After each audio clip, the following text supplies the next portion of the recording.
দিনের দাওয়াতি কাজ করার তৌফিক দাও এবং তোমার দিনটাকে তোমার জমিনে প্রতিষ্ঠা করার তৌফিক আল্লাহ আমাকে দান করো। এমন দোয়া করে যদি প্রত্যয় ব্যক্ত করতে পারেন ইনশাআল্লাহ, আল্লাহ পাক বলেছেন সূরা ফুরকানের শেষের দিকে আল্লাহ বলছেন ইল্লা মান তাবা, সে ব্যক্তির কথা ভিন্ন যে তওবা করে ফিরে আসে, ওয়া আমানা ওয়া আমিলা আমালান সলিহান, যে ঈমান নিয়ে আসে এবং বেশি বেশি সৎ আমল করা শুরু করে। আল্লাহ বলেন উলাইকা ইউবাদদিলুল্লাহু সাইয়্যাতিহিম হাসানাত, এরা সেই সব মানুষ যাদের সমস্ত গুনাহগুলোকে আল্লাহ পাক নেকি দিয়ে পরিবর্তন করে দিবেন ইনশাআল্লাহ। আল্লাহ পাক শুধু গুনাহ মাফ করে দিবেন তাই বলেন নাই, বলেছেন নেকি দিয়ে কি করবেন? পরিবর্তন করে দিবেন। প্রিয় যুবক ভাই, এই ইয়াং এজে যদি আমরা আল্লাহর দিনের জন্য কিছু করতে চাই, এটাই হচ্ছে সবচেয়ে ভাইটাল টাইম। এরপরে সময় থাকবে না। মায়ের গর্ভে ছিলাম দুর্বল, আস্তে আস্তে আস্তে আল্লাহ পাক শক্তিশালী করেছেন। এই যে শক্তিটা এখন আমাদের মধ্যে আছে, এই শক্তিটা থাকবে না। আস্তে আস্তে আমরা কিন্তু বার্ধক্যে যাব। যখন চলে যাব তখন আর যৌবনে ফিরে আসতে পারবো না। এটাই আমাদের লাস্ট এন্ড ফাইনাল চান্স। অতএব সমস্ত ভেদাভেদ ভুলে, মানে অহেতুক গীবত তর্কাতর্কি সব বাদ দিয়ে নিজে ইলম অর্জনের চেষ্টা করেন, বেশি বেশি আমল করার চেষ্টা করেন, মানুষের দিকে পরে দেখেন, নিজের কবরের দিকে আগে দেখেন, হালাল খাওয়ার চেষ্টা করেন, আদর্শ পরিবার গড়ার চেষ্টা করেন, একজন নেককার মেয়েকে বিয়ে করার চেষ্টা করেন, নেককার দিনদার মেয়েকে বিয়ে করার চেষ্টা করেন, সন্তান সন্ততি নেন, তাদেরকে মানুষ করে যান, দিনের জন্য মসজিদ গড়ে তোলেন, মাদ্রাসা গড়ে তোলেন, সিলেবাস প্রণয়ন করেন, ভালো করে মক্তব সিস্টেম চালু করেন, কিছু একটা করেন, দিনের জন্য লিখেন, দিনের জন্য বলেন, দিনের জন্য করেন, মানে দিনকে এগিয়ে নেন, যাতে করে ওই কাজটাই পরকালে আল্লাহকে দেখানো যায়, আল্লাহ দুনিয়াতে তোমার দিনের জন্য এই কাজগুলো আমি করে এসেছি, আল্লাহ আমাকে তুমি এই ওসিলায় মাফ করো, এতটুকু যেন বলা যায়। আল্লাহ পাক সবাইকে কবুল করুন, তৌফিক দান করুন বলে আমি। এখন আসেন, আল্লাহ পাক আস্তে আস্তে আল্লাহ পাক আরো বলেছেন, আরো সে ছায়া ছায়া ভাবে কিন্তু ন্যায়পরায়ণ শাসক, যে যে ক্ষেত্রে থাকবো সেখানে ন্যায় বিচার করতে হবে, যে যে ক্ষেত্রে থাকবো সেখানে ন্যায় বিচার করতে হবে। আল্লাহ পাক তৌফিক দান করুন। আরো ছায়া পাবে কিন্তু সে ব্যক্তি যার অন্তর মসজিদের সাথে ঝুলন্ত থাকে। প্রিয় যুবক ভাই, অন্তর যেন মোবাইল ফোনে ঝুলন্ত না থাকে। এখন যুবকদের অন্তর ঝুলন্ত থাকে কোথায়? মোবাইল। এখান থেকে বেরোতো। এই জন্য আমি বলি যে এক্সারসাইজ করেন, একটু সামাজিক হন, মানুষের সাথে মেশেন, ওটা বাদ দিয়ে একটু গল্প করেন, ফোনটা বন্ধ করে গল্প করেন, ফোনটা বাদ দিয়ে দু চারটা ফ্রেন্ড মিলে দিনে আলাপ করেন। এত বেশি আমরা ডুবে গেছি যে আমাদের পুরো জগৎটা এটার মধ্যে কেন্দ্রীভূত হয়ে গেছে। আল্লাহ পাক আমাকে আপনাকে সবাইকে হেফাজত করুন বলি আমি। সামাজিক হন, ভালো কাজ করেন, শীতে কম্বল বিতরণ করেন, মানবতার সেবায় কাজ করেন, এতিমদের জন্য কিছু করেন, বিধবাদের জন্য কিছু করেন, আমাদের শিশুদের জন্য মক্তব তৈরি করেন, পড়ান, ভালো কাজে থাকেন, মানে ভালো কোনো কাজে থাকেন, সম্পৃক্ত থাকেন এমন কাজে যে কাজটা আপনাকে ভালো কাজে ব্যস্ত রাখবে, নিজেকে ব্যস্ত রাখেন। আল্লাহ রাব্বুল আলামিন আমাদের সবাইকে হালাল রিজিকের ব্যবস্থা করে দিন বলি আমি। আরো আছে যে সেই ব্যক্তি যার অন্তর মসজিদে ঝুলন্ত থাকে, তাহলে আমরা নিয়াত করতে পারি কি যে ইনশাআল্লাহ আমরা আজকে থেকে 5 ওয়াক্ত নামাজ মসজিদে গিয়ে পড়ার চেষ্টা করবো ইনশাআল্লাহ। মুসাফির আছেন, এটা ডিফারেন্ট ইস্যু, আপনার রোগ হয়েছে, অসুস্থতা, এটা ডিফারেন্ট ইস্যু, বা কোনো সমস্যা আছে, এটা অন্য ইস্যু, কিন্তু কোনো সমস্যা নাই, আপনি সুস্থ সবল আছেন, তাহলে কি মসজিদে গিয়ে নামাজটা পড়া যাবে না ইনশাআল্লাহ? আল্লাহ পাক তৌফিক এনায়েত করুন বলি আমি। আর নামাজগুলো কিন্তু দিন দিন সব জায়গায় না হলেও অনেক জায়গাতেই কিছুটা মানে 3G 4G হয়ে গেছে, দ্রুততা, তাড়াহুড়া, অস্থিরতা, কেন এমন হলো আল্লাহ ভালো জানে। নামাজ এখনো যদি নামাজ দেখতে চান মানে ইতমিনানের সাথে, প্রশান্তির সাথে, তাহলে মদিনায় যেতে হবে, মক্কা মদিনায় যেতে হবে। নামাজের আল্লাহু আকবার বলার সাথে সাথেই দুনিয়া ভুলে যাবে না। চমৎকার তেলাওয়াত, লম্বা কেরাত, রুকুতে সময়, সেজদায় সময়, 2 সেজদার মাঝখানে দোয়া, সেজদায় দোয়া, হ্যাঁ মাশাআল্লাহ, একটা পুরো একটা জান্নাতি পরিবেশ। মানে নামাজ তো এরকমই হওয়া উচিত, যিনি তেলাওয়াত করবেন চমৎকার করে তেলাওয়াত করবেন, আর কোরআন যেটা তেলাওয়াত করা হবে সেটা বুঝতেও তো হবে। আমরা নামাজে যা পড়ি তা বুঝি না বলেই এই সমস্যাগুলো হয়। নামাজে যা পড়ি সেগুলো বুঝতে পারি না। আল্লাহু আকবার থেকে শুরু করে আসসালামু আলাইকুম রাহমাতুল্লাহ পর্যন্ত আমরা আল্লাহর সাথে কথা বলি, হাদিসে আসে আমরা মোনাজাত করি। কি করি? এটাকে মোনাজাত বলা হয়েছে। আমরা যখন বলি আলহামদুলিল্লাহি রাব্বিল আলামিন, আল্লাহ পাক বলেন যে হামিদানি আব্দি, আমার বান্দা আমার প্রশংসা করলো, আল্লাহ উত্তর দেন। আমরা যখন বলি আর রহমানির রহিম, আল্লাহ পাক উত্তর দেন, বলেন ইসনা আলী আব্দি, আমার বান্দা আমার স্তুতি বর্ণনা করলো। আমরা যখন বলি মালিকি ইয়াউমিদ্দিন, আল্লাহ পাক উত্তর দেন মাজ্জাদানি আব্দি, আমার বান্দা আমার মর্যাদা বর্ণনা করলো। আমরা বলি ইয়াকা না'বুদু ওয়া ইয়াকা নাস্তাঈন, আল্লাহ বলেন হাযা বাইনি ওয়া বাইনা আব্দি, এটা আমার এবং আমার বান্দার মাঝখানে স্টেটমেন্ট যে আল্লাহ আমি শুধু তোমারই ইবাদত করি, আমরা শুধু তোমারই ইবাদত করি, তোমার কাছেই সাহায্য প্রার্থনা করি। এটা যদি বুঝতাম তাহলে তো নামাজ থেকে বের হয়ে কবরে সেজদা মারতাম না। কথা না? আমরা বলে আসছি যে আমরা আল্লাহ শুধু তোমারই ইবাদত করি, তোমার কাছেই সাহায্য চাই, এখান থেকে বের হয় আমি আবার কবরে সেজদা করি, মাজার পূজা শুরু করি। কোন কোন ক্ষেত্রে এইসব আকীদার মানুষ আবার নিজের নাম দিয়েছে সুন্নি। আস্তাগফিরুল্লাহ, সুন্নতের বালাই নাই, নাম দিয়ে রাখছে সুন্নি। সারাদিন বেদাতি আমল করতেছে, নাম দিয়ে রাখতেছে সুন্নি। রাগ করেন না আমার কথায়, কিন্তু সুন্নত মানে নবীর সুন্নত, সুন্নত মানে অন্য ব্যক্তির সুন্নত নয়। সুন্নত মানে কার সুন্নত? নবী করিম সাল্লাল্লাহু আলাইহি ওয়াসাল্লামের সুন্নত। সুন্নত প্রতিটা কাজের সুন্নত মানে কি? যে কাজের পিছনে নবীর পক্ষ থেকে দলিল আছে, সাহাবীদের পক্ষ থেকে দলিল আছে, আমি করব। যেটা দলিল নাই, সবাই ভালো বললে কি সেটা করা যাবে নাকি? যদি বলে সমাজ, এটা সামাজিকতা রক্ষা করতে হবে, তাহলে যে সবাই যদি সুদ খাওয়া শুরু করে আমি খাবো, সবাই দাড়ি চাচা শুরু করলে আমি চেষ্টা, এই জিনিসটা কোথেকে আসলো? কুরআন সুন্নাহ সত্য মিথ্যার চূড়ান্ত হক, দলিল প্রমাণ আছে করবো ইনশাআল্লাহ, দলিল নাই করবো না, সিম্পল। সারা দুনিয়ার মানুষ যদি করে আপনার করা যাবে না, কারণ কি? এই হাদিসটা শোনেন, কথা মাঝখানে হাদিসটা শোনাই দিই। শেষ জামানার যতগুলো হাদিস আছে, আমি বলবো না আমি 100% পড়েছি, কমপক্ষে 50% আমি পড়েছি কমপক্ষে। আর আমি এখন ফিল করি আমি আসলে ইসলামের কিছুই জানি না, এই 10-12 বছর পড়ার পর আমার কাছে মনে হচ্ছে যে আমি আসলে ইসলামের 10% জ্ঞান এখন অর্জন করতে পারিনি। সত্যি কথা বলতে আমার তাই মনে হয়। এই হাদিসটা আমি পড়েছি। নবীজি বলেছেন তোমাদের সামনে কঠিন সবরের একটা জামানা আসতেছে সামনে, মানে সাহাবীদের যুগে এটা ছিল না, তোমাদের সামনে আসতেছে, মানে শেষের দিকে আসতেছে জামানা সবরিন। ওই জামানায় ইমান ধরে রাখাটা হাতে আগুন ধরে রাখার মতো হবে। ওই জামানায় যদি আমার সুন্নাতের উপর কেউ দৃঢ় থাকতে পারে, অটল থাকতে পারে, সে 50 জন শহীদ সাহাবী নাকি পাবে। আমরা কি নবীর কাছ থেকে পুরস্কার নিব, আল্লাহর কাছ থেকে পুরস্কার নিব নাকি মানুষের কাছ থেকে? সুন্নতে থাকলে ইনশাআল্লাহ কবর উত্তর দেওয়া যাবে তিনি আমার নবী। যে নবী সুন্নাত ফলো করে না সে কখনো উত্তর দিতে পারবে না যে মান নবী, তোমার নবীকে মান হাদা রাজুল বুইসা ফিকুম, এটা উত্তর সে দিতে পারবে না। সুন্নতে না থাকলে হাউজে কাউসারের পানিও সে পাবে না। সহিহ বুখারীতে হাদিস আসে যে নবী সাল্লাল্লাহু আলাইহি ওয়াসাল্লাম বলেছেন আমি হাউজে কাউসারের কাছে আগে যাব, মানুষ আমার সামনে অতিক্রম করতে শুরু করবে, আমি মান মাররা আলিয়া শারিবা, যে আমার সামনে যাবে তাকে সে পানি পান করবে, হাউজে কাউসারের পানি। একবার পান করলে আপনি কখনো পিপাসার্ত হবেন না, মধুর চেয়ে মিষ্টি, দুধের চেয়ে সাদা। নবীজি বলেন সুম্মা ইউহালু বাইনি ওয়া বাইনাহুম, এরপর আমার এবং আমার উম্মতের মাঝখানে হঠাৎ একটা পর্দা পড়ে যাবে, হঠাৎ পর্দা। কারণ আমি বলবো ইন্নাহুম মিন্নি, এরা তো আমার উম্মত, কেন পর্দা পড়ে গেল?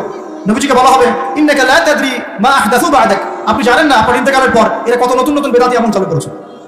নবীজি তখন বলবেন সুখান সুখান লিমান ওয়া ইয়ারবাদি, তোমরা দূর হয়ে যাও, যারা আমার পরে দিনকে পরিবর্তন করেছো এরা এখান থেকে দূর হয়ে যাও। নবী তাড়িয়ে দিবেন, নবী বুকে টেনে নেবেন না, নবী তাড়িয়ে দিবেন। অতএব যে আমলটা করবো এর পিছনে নবীর দলিল আছে কিনা, সাহাবীদের পক্ষে দলিল আছে কিনা আমাকে দেখতে হবে। যদি দেখা যায় দলিল প্রমাণ আছে করবো ইনশাআল্লাহ, দলিল প্রমাণ নাই ছেড়ে দেওয়া হবে, এটাই সুন্নাত।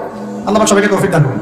যখন ইয়াকা না'বুদু ওয়া ইয়াকা নাস্তাঈন বলছি, আমি সাক্ষ্য দিচ্ছি আল্লাহ আমি শুধু তোমার ইবাদত করি এবং তোমার কাছেই সাহায্য চাই। তাহলে মৃত মানুষের কাছে কেন দোয়া করতে গেলাম? আল্লাহর কাছে সাহায্য চাই।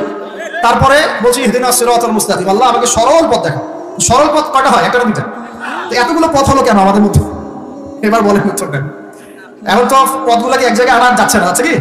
কঠিন, কিন্তু পথ তো একটা হবে। কটা হবে? মা আনা আলাইহি ওয়া আসহাবি, আমি যার উপর আছি আমার সাহাবীরা যার উপরে আছে। দেখেন এখানে কিছু কথা আপনাকে বলবো, ধৈর্য ধরেন। এখানে কিছু খেয়াল করেন। নবীজি বলছেন ইন্না বানু ইসরাঈল তাফাররাকাত আলা 72 মিল্লাহ, বনু ইসরাঈল জাতি 72 দলে ভাগ হয়েছে। ওয়া তাফতারি উম্মতি আলা 73 মিল্লাহ, আর আমার উম্মত বিভক্ত হয়ে যাবে 73 দলে। কত বলে? কুল্লুহুম ফিন্নার। নবীজি বলছেন প্রত্যেকটা দলই জাহান্নামে যাবে। বলেন নাউযুবিল্লাহ। প্রত্যেকটা দল কোথায় যাবে? কুল্লুহুম মানে কি? কুল্লু মানে কি? ওই শোনেন না কুল্লু বিদআতিন দালালা, প্রত্যেক বিদআত ভ্রষ্টতা, শুনেছেন না? কুল্লুহুম ফিন্নার, সবাই জাহান্নামে ইল্লা মিল্লাতান ওয়াহিদা, একটা মাত্র মিল্লাত বাদ দিয়ে। সাহাবীরা বলেন কিলা ইয়া রাসূলুল্লাহ, ইয়া মান হিয়া ইয়া রাসূলুল্লাহ, তারা কারা হে আল্লাহর রাসূল সাল্লাল্লাহু আলাইহি ওয়াসাল্লাম? তিনি বলেন মা আনা আলাইহি ওয়া আসহাবি আল ইয়াউমা। আল ইয়াউমা শব্দটাও আছে, আজকের দিনে আমি আর আমার সাহাবীরা যার উপরে আছে। 1400 বছর আগে নবী সাল্লাল্লাহু আলাইহি ওয়াসাল্লাম সাহাবীরা যে আকীদা আদর্শ মানহাজে ছিলেন সেটাই চূড়ান্ত, এর বাইরে কোনো কিছু নাই। এখন আসেন এরপরে কি হয়েছে? এরপরে এখন কিছু মানুষ বলছে যে নবী সাল্লাল্লাহু আলাইহি ওয়াসাল্লাম শেষ নবী না, আরো নবী আসতে পারে। তাহলে এটা কি আহলুস সুন্নাহ ওয়াল জামাতের মধ্যে আছে? কিছু মানুষ বলছে যে ইমান হচ্ছে কনস্ট্যান্ট, ইমান বাড়েও না ইমান কমেও না। এটা কি আহলুস সুন্নাহ ওয়াল জামাতের আকীদা? নাকি ইমান বাড়ে এবং কমে? কোনটা আহলুস সুন্নাহ ওয়াল জামাতের আকীদা? আল ঈমান ইয়াজিদু ফিত তাআ ওয়া ইয়ানকুসু ফিল মাসিয়া, ইমান আনুগত্য বৃদ্ধি পায় এবং আল্লাহর অবাধ্যতায় কমে যায়। ইমান কনস্ট্যান্ট থাকলে সে দাবি করছে তার ইমান আবু বকর সিদ্দিকের ইমান সেম। বলে নাউযুবিল্লাহ। আমাদের ইমান আর আবু বকর সিদ্দিকের ইমান সেম?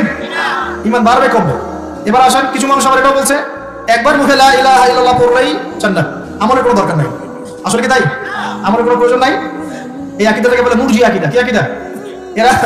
এরা মানে সব তরকারিতেই চলে, গোলালু মার্কা, মানে সব তরকারিতে চলে। নিজের গায়ে বিপদ আসবে এমন কোনো কথা বলা বলতে যাবে না, এমন কোনো কাজও করতে যাবে না যে নিজের গায়ে কোনো বিপদ চলে আসে। ঠিক আছে, খুব সতর্কতা, অতিরিক্ত হিকমত। তো হিকমত নবীরও জানা ছিল না, এত হিকমত যে নবীরও সেই হিকমত জানা ছিল না। এই কারণে নবী সাল্লাল্লাহু আলাইহি ওয়াসাল্লামকে 15টা গালি খেতে হয়েছে। সিরাতের বই পড়েন আর রাইফুল মাকতুম সিরাতুর রাসূল বইগুলো পড়ে দেখেন, তাকে জীবনে প্রায় 15টা গালি মানুষ দিয়েছে। কাকে? আমাদের নবী, যার মতো ভদ্র নম্র উত্তম চরিত্রের মানুষ না পৃথিবীতে এসেছে না আসবে না আছে।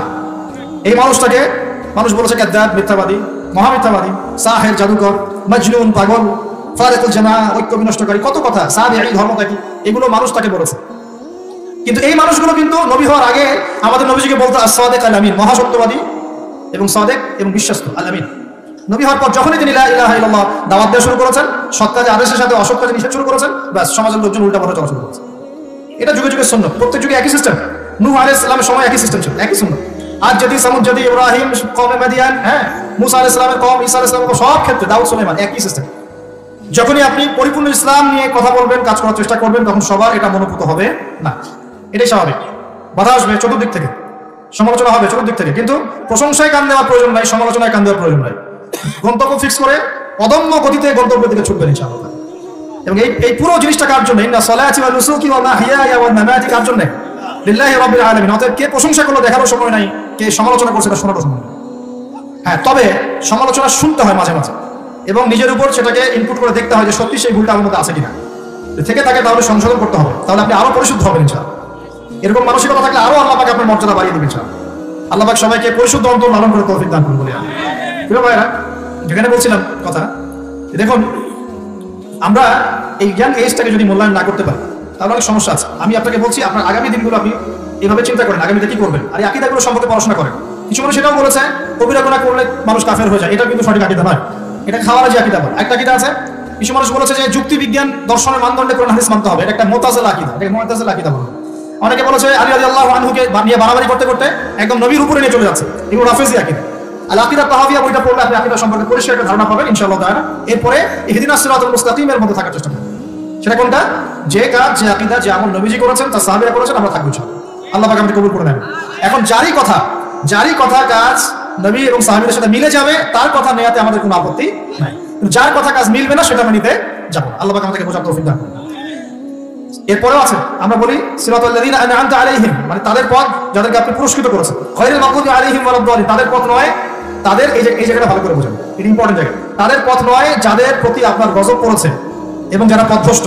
নবীজিকে সাহাবীরা বলছেন ইয়া রাসূলুল্লাহ বলেন সাল্লাল্লাহু আলাইহি ওয়াসাল্লাম, মাগদুব কারা আর ইহুদি কারা? হে আল্লাহর রাসূল, মাগদুব কারা এবং দল্লিন কারা? হে আল্লাহর রাসূল, মাগদুব কারা এবং দল্লিন কারা? এই যে গায়রিল মাগদুবি আলাইহিম, মাগদুব কারা ওয়ালাদ-দাল্লিন, দল্লিন কারা? নবীজি ব্যাখ্যা করছেন, তিনি বলছেন আল মাগদুব হুমুল ইয়াহুদিয়্যু, মাগদুব হচ্ছে ইহুদি জাতি, ওদের উপর আল্লাহর গজব পড়েছে। আর দল্লিন হুমুন নাসারা, দল্লিন কারা? যারা নাসারা, যারা তিন খোদায় বিশ্বাস করে। এখন আমরা কিন্তু নামাজে এটা বলে আসলাম, এই যে সব নামাজ পড়েছেন আপনি আল্লাহকে বলে আসেন আল্লাহ আমাকে এই দুই জাতি থেকে বাঁচাও। এখন আমার কথা দেখেন, এখন বের হওয়ার পরে আমাদের চেহারা, সুরত, পোশাক আশাক, বাড়ির কালচার, আমাদের বাথরুমের টয়লেট পর্যন্ত, ঠিক আছে, ইংলিশ কমন, ঠিক আছে, আমাদের চিন্তা চেতনা, আমাদের বস্তুবাদিতা, আমাদের অর্থনীতি, আমাদের রাজনীতি, আমাদের শিক্ষা ব্যবস্থা, প্রতিটা সিস্টেম ইহুদি খ্রিস্টানে চলছে।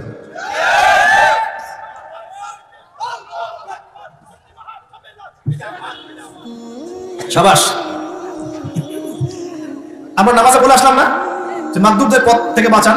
আমি দেখাচ্ছি আমাদের পরিবারগুলোর বিয়ে শুরু হয় ওদের সভ্যতা দিয়ে, ওদের সংস্কৃতি দিয়ে। এই যে আপনি গায়ে হলুদ করছেন, কাদের সংস্কৃতি? ওখানে গায়ের মাহারাম এসে আপনার বউকে যে ইয়া মাখায় যায়, হলুদ মাখায় যায়, যায় না? যায়। আবার আপনাকে হলুদ মাখায় যাচ্ছে আপনার গায়ের মাহারাম, অমুক প্রতিবেশী, অমুক ভাবি। বিয়ে তো শুরুটাই হচ্ছে হারাম দিয়ে, ঢাক ঢোল বাজতেছে, এখানে ডিজে হচ্ছে, তো শুরুটাই তো হলো হারাম দিয়ে। তারপরে পরিবারে দেখবেন কালচার, আপনার রুটিন, আপনার এই যে সংস্কৃতি, মিডিয়াগুলো যেগুলো আপনি দেখছেন সবগুলো ম্যাক্সিমামই সংস্কৃতিগুলো কার? ওদেরই। পোশাক আশাক থেকে শুরু করে তামাদ্দুন, তাহজিব, সবকিছুই তাহজিব, তামাদ্দুন সব। আপনার অর্থনৈতিক সিস্টেম সুদভিত্তিক, ওদের দেওয়া অর্থনৈতিক সিস্টেম, পলিটিক্যাল সিস্টেমে যতগুলো মতামত আছে ম্যাক্সিমাম ওদের থেকে নেয়। এগুলো আমাদের মতামত নয়, আমি ভেরি সরি টু সে, কিন্তু এটা আমাদের মতামত নয়। এর এটা চলছে, এটা কি করবেন? ঈসা আলাইহিস সালাম আসা পর্যন্ত অপেক্ষা করতে হবে নাকি? ইমাম মাহদী আসা পর্যন্ত অপেক্ষা করতে হবে? আচ্ছা, সামনে যান। এই যে আপনার আকীদাগত বিষয়গুলো, বস্তুবাদিতা, দুনিয়া মোহ, বাড়ির স্ট্যাটাস করতে হবে, মাদকের কথা বলছিলাম একটু আগে, পর্নোগ্রাফি, ফিমিক্সিং, জেনা, পতিতাবৃত্তি, যতগুলো জিনিস চলছে আর কি সমাজে, দেখবেন আমরা কিন্তু এগুলো ধার করে নিয়ে আসতেছি ওই দিক থেকে। এমনকি আমাদের এপিস্টেমোলজি বা পরিবর্তন হওয়ার জন্য এতটুকু যথেষ্ট ছিল।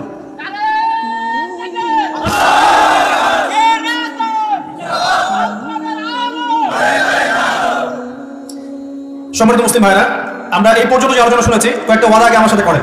আজকে বাসায় গিয়ে আগে তওবা করবেন, রাজি আছেন ইনশাআল্লাহ? এই বিগত বছরগুলো যেগুলো চলে গেছে হায়াত থেকে, এগুলোর হিসাব নিকাশ করবেন খাতা কলম নিয়ে, রাজি আছেন ইনশাআল্লাহ?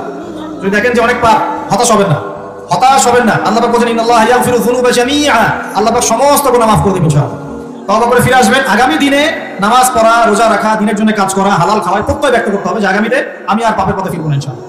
এই হারাম রাস্তা ছেড়ে দেবো, হারাম অ্যাফেয়ার ছেড়ে দেবো, দাড়ি আমি ছেড়ে দেবো, দাড়ি কাটবো না, আমি আমার লেবাস পোশাক চেঞ্জ করবো, আমি আমার আকীদা চেঞ্জ করবো, আমার আমলগুলো সুন্দর করে গোছাবো, প্রতিটা কাজ করার আগে চিন্তা করবো যে এই কাজটা নবীজি কেমন করে করেছে।